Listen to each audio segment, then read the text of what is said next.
Grandma once told me, don't give up. Life is all about loving where you are, loving who you are, loving where you are. Don't worry, not quitting my day job to sing. Speaking of singing, do you remember being at a concert? Your favorite song comes up. You're singing your heart out, and you look around.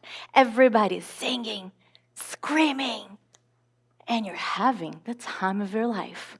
But you also realize that you can't hear your own voice.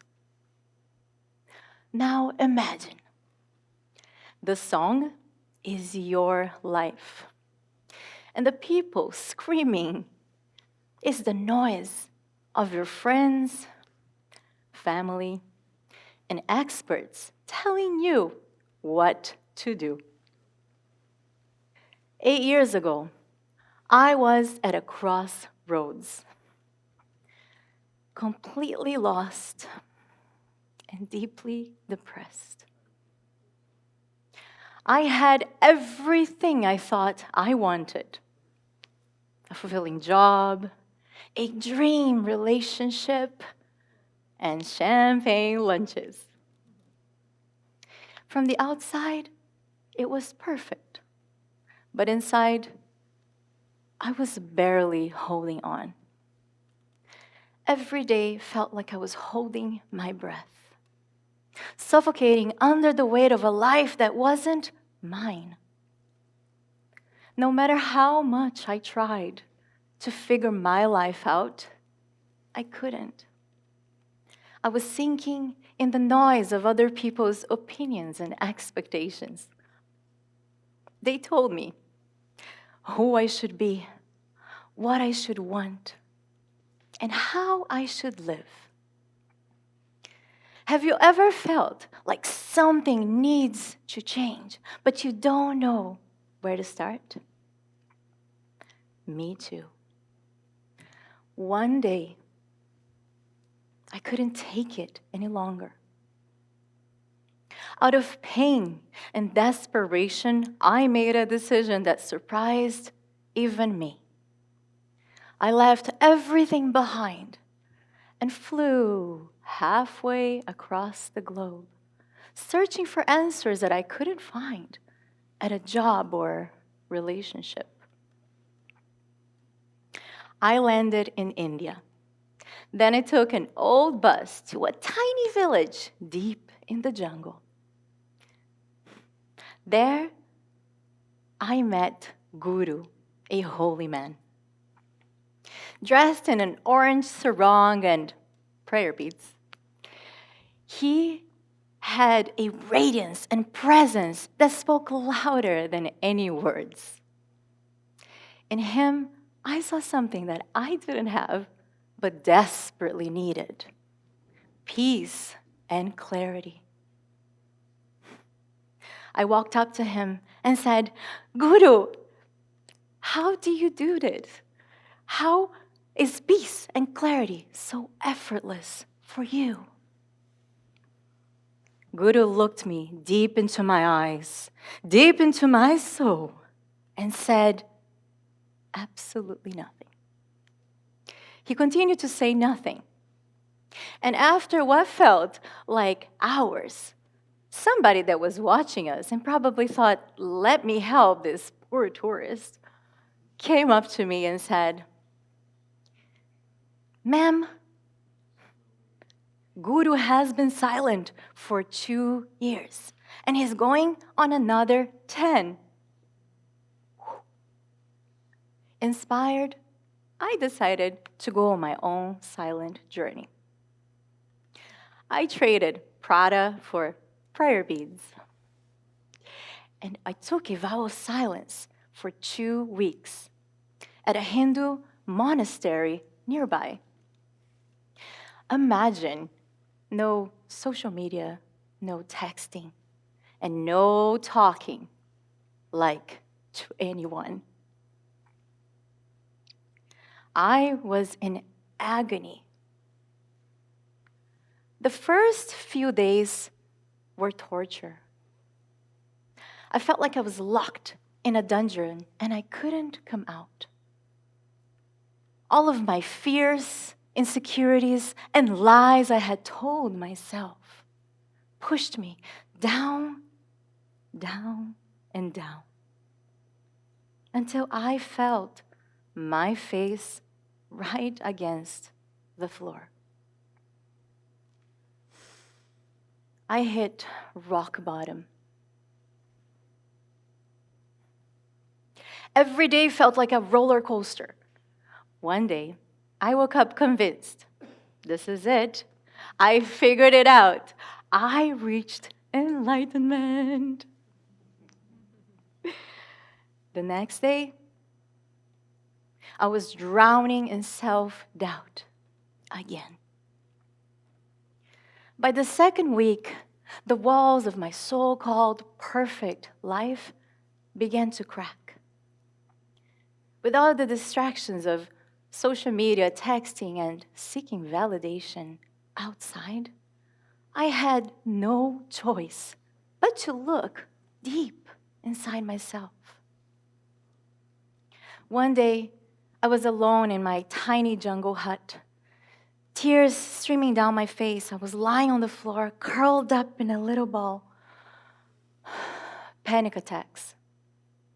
Crying until there was nothing left. Feeling drained, empty. Then in that silence, I finally heard it. That little voice inside, my inner intelligence, my inner voice, and it whispered, stop, come home to yourself. In the quiet, a deep truth emerged, that I had been living my life for everyone but myself. In a sense that every single decision I made, every path I had walked on, was based on what I thought I should do, seeking approval and applause. I understood then and had a big realization that was quite simple but deeply felt. That peace and clarity aren't outside.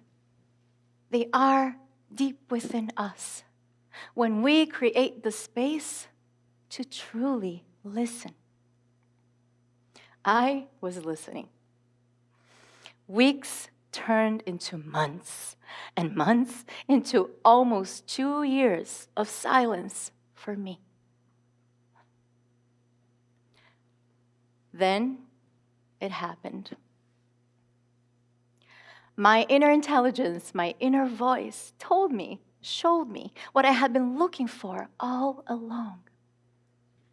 That I had to rise above the noise of other people's expectations and opinions so I could truly hear myself. I decided to leave the jungle. And I returned to the world I left behind. I had no grand plan, no job lined up, no map for the future. What I did have was a suitcase full of questionable yoga outfits. What I also had was a deep knowing that I was guided. And for the first time, I wasn't seeking a version of success that the world had defined. I was following what felt true to me. So I started a business deeply aligned with my values and purpose. I built a family not because it was expected, but because at the time it felt right. Every single decision, big or small, were guided by my inner voice. People often ask me, did silence change everything for you? The truth, my friends, is that silence didn't change anything. It simply revealed what was already there. Silence reconnected me to my inner intelligence, my inner voice, a guide I had been ghosting for far too long. You see, when we rise above the noise and gather the courage to truly hear ourselves, we transform. We become unshakable, secure in ourselves and in who we are. And in that moment, no outside noise has the power to pull us away from our truth. Silence isn't about escaping the world. It is about truly creating space so we can hear ourselves. The next time you find yourself lost or stuck, stop looking outside. Put down your phone, close your eyes, and deeply listen.